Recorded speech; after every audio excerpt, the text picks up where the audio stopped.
Okay, this will be kind of a short one. It's about just to define the international marketing mix and some of the things that need to be considered in it. The international marketing mix, I'll upload this document. When launching a product in the foreign markets, firms can use a standard marketing mix or adapt the marketing mix. Standardization versus adaptation. To suit the country that they are carrying out their business activities in. Some companies will try to maintain the same image across in every country, and some will change and adapt to different cultural considerations.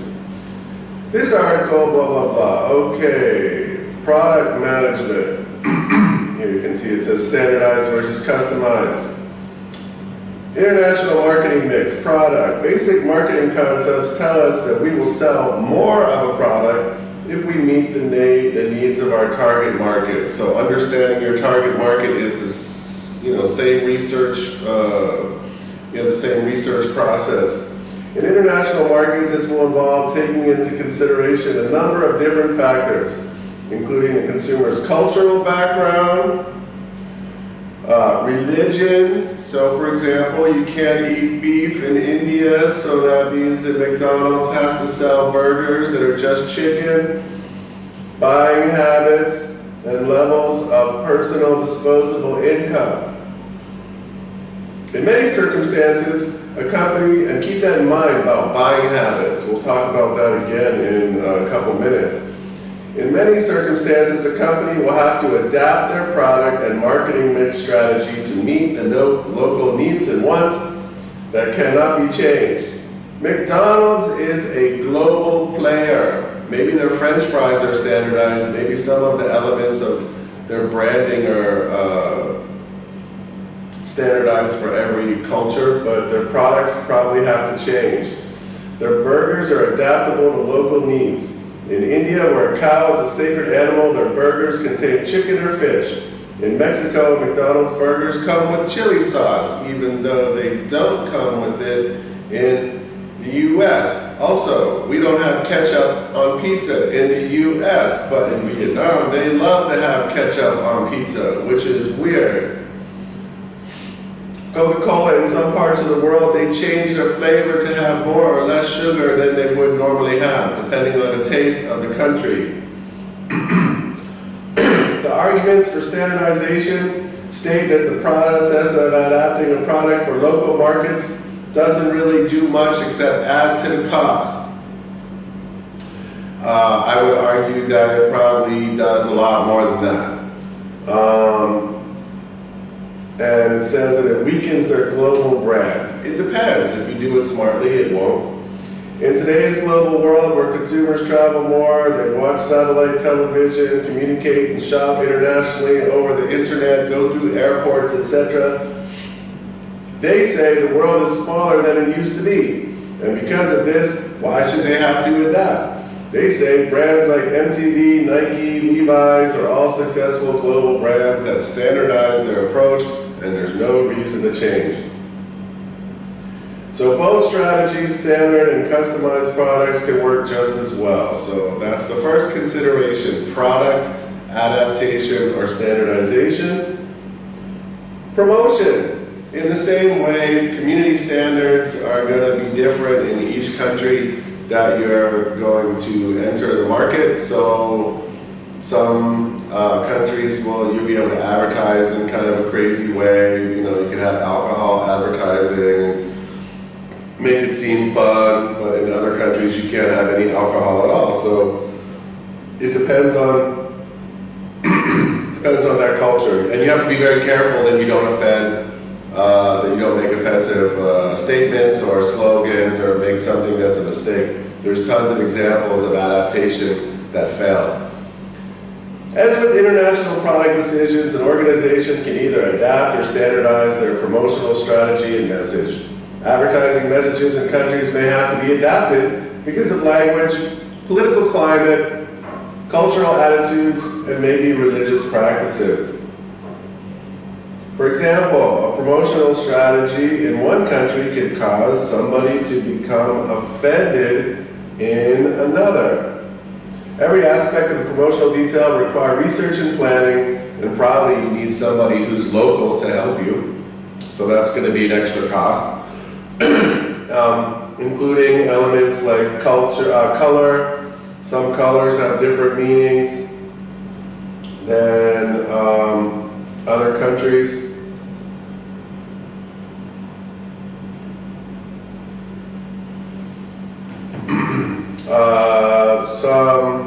So there's different cultural elements you have to be aware of, including holidays and other things like that. Children, Women's Day, how people think about family. Pricing strategy. Pricing on an international scale is very complex because the perception of value in each country is going to be different, right? It's always about customer perception of value versus what they spend. Pricing on an international scale is complex, as well as taking into account traditional price considerations, such as fixed and variable costs, competition and target groups.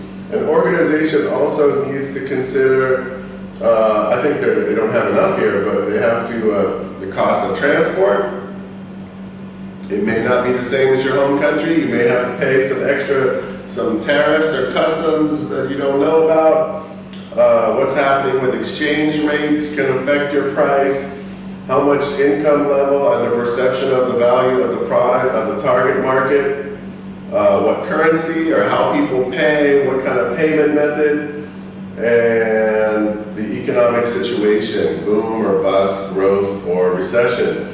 The internet has created further challenges as customers can check and view global prices and compare them against whatever prices you're charging them directly.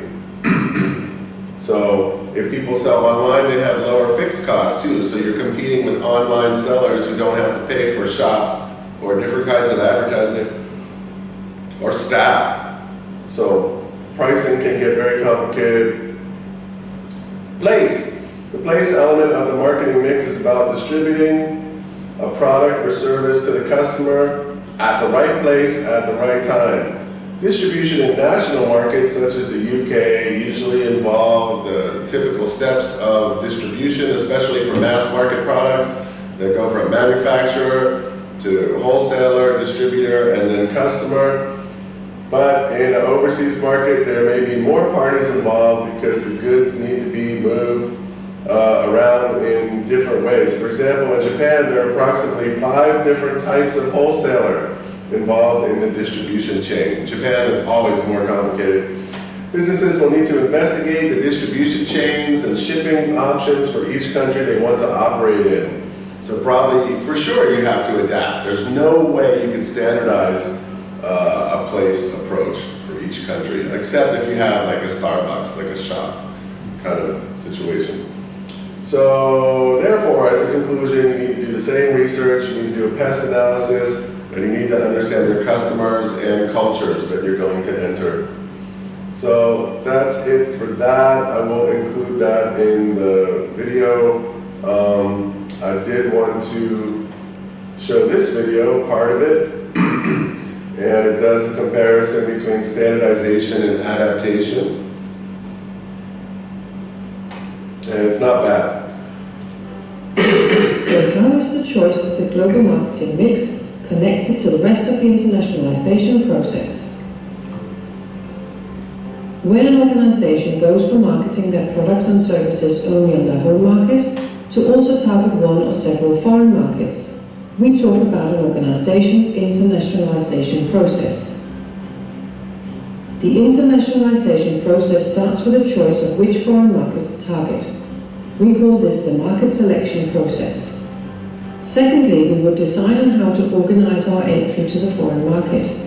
We would evaluate different factors, and subsequently, we would decide on which entry mode to use. And ultimately, we would define our marketing mix, the 4 or the 7 Ps for the foreign markets. The marketing mix we use on the foreign markets may vary to the one we use on the home market, and we would address different factors that influence our choice regarding standardization, and adaptation of the marketing mix. Choice of the global marketing mix is what we will address in this video. So when deciding on the global marketing mix, what does standardization and adaptation actually mean, and what might motivate an organization to strive for a move in either direction? Let us use an example. This French business produces French cakes and desserts. In these modern production facilities, well-educated confectioners develop recipes and create delicious cakes and desserts ready to be sold and distributed to cake-loving customers. The products, the cakes and desserts, are typically French in style and taste. They are frozen immediately after production and then sold and distributed to organizational customers, a variety of catering companies, restaurants and cafes around France. They have developed a price structure which includes a specified discount system with lower prices at higher volume orders. They attract new and retain existing customers through a range of promotional activities. Some of these are key account management, they attend trade shows, and they supply their customers with in-store point-of-sale materials where relevant. If French cakes were to copy this exact setup of the 4 Ps in France when entering a foreign market, for example the UK, we would call this a complete standardization of the marketing mix. If to the other extreme they were to enter the UK with a different marketing mix, a different product sold through different distribution channels, at different prices, and supported by a different set of promotional activities, then this would constitute a complete adaptation of the marketing mix. However, it is unlikely that companies will end up at either of these 2 extremes. It is more likely that an adaptation of some of the elements in the marketing mix will take place and that others will remain the same. Therefore, marketers will most often talk about the degree of or different elements of adaptation or standardization of the marketing mix. So, why might French cakes be motivated to achieve a high degree of standardization? Entering new markets is a costly affair, both with regards to actual monetary costs and human resources involved, but it is also time-consuming, and this will increase the company's time to market and delay their internationalization process. Therefore, most organizations are naturally motivated towards achieving some degree of standardization, simply in order to minimize these types of costs. We have now established an understanding of the connection between the choice of global marketing mix and the rest of the internationalization process, and we understand what it means to standardize or adapt an organization's marketing mix for foreign markets. And subsequently, we have talked about why an organization might be motivated to strive for some degree of standardization. So let us move on. So what might impact French cake's choice of a suitable degree of standardization or adaptation of the marketing mix when entering the UK market? Let us look at some of the factors that would speak for a move towards standardization, and then at some factors which might indicate that some level of adaptation would be suitable. Let us look at some of the factors which would indicate that standardization of all or parts of the marketing mix could be suitable for French cakes when entering the British market. First of all, we will look at the level of globalization of the market that French cakes operates on. Research has shown that the British consumers have different needs and values, and so therefore this does not call for a high level of standardization. For example, we would recommend that the product, the cakes and desserts, be adapted slightly to suit the British consumer's taste. Some of the larger chains of restaurants have a global presence and use centralized purchasing processes. This would indicate that French cakes would benefit by having a centralized approach to part of their sales organization in order to respond to these types of customers. Secondly, we will look at the globalization of the industry which French cakes operates in. If an organization has high research and development costs, this is... So, yeah, I think this goes a little bit too far for right now.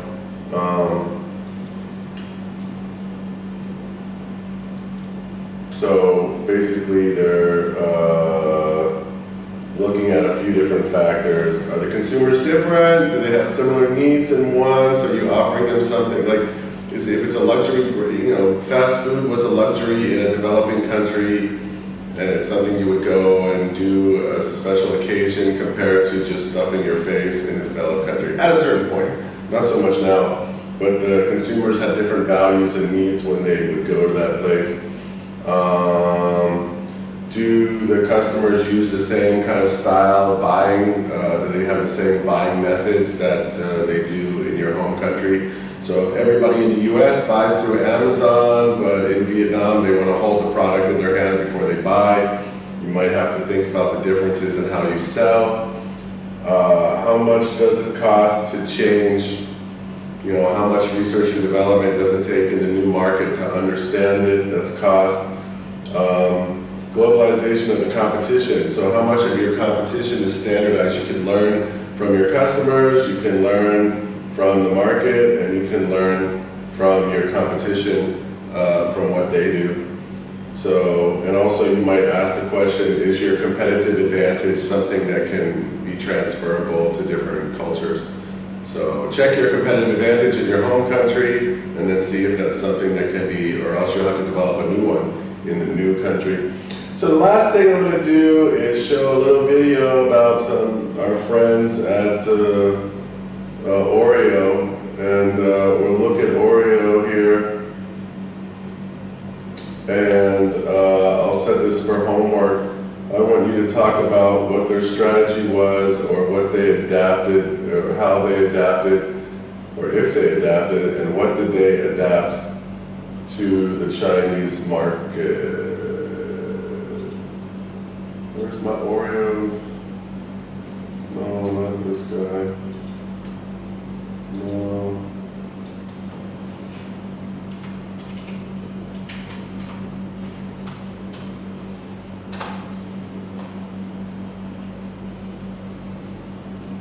So we all know Oreos. This is a product that we're familiar with. So this is a video called Oreos in China. I'll also post it. Example of product adaptation strategy in global marketing. It's 4 minutes. I'm not going to comment on it, but I will ask you to write about it.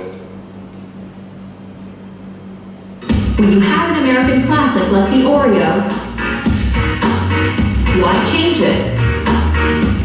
For Kraft, the answer was simple, because after bringing the Oreo to China in 1996, sales started to sag.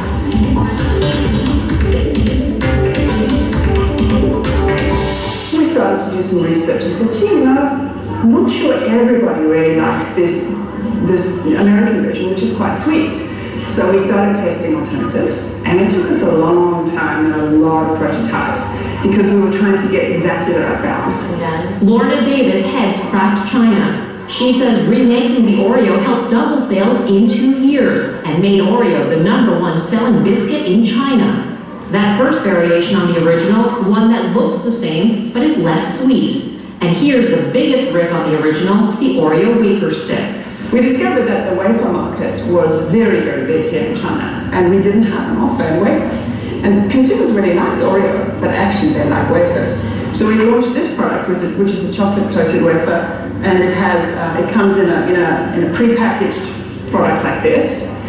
And in 2006, this was the biggest single SKU, or biggest single item in China. It's the product that made history for Kraft, not only because it's so different from the original, but because it's the first product developed in the China market and now sold in Canada, Korea, and Australia. I like the big front first. The hope is this kind of entrepreneurial spirit in local markets will spur Kraft's next big sellers. Automatically, people just loved it. Yes.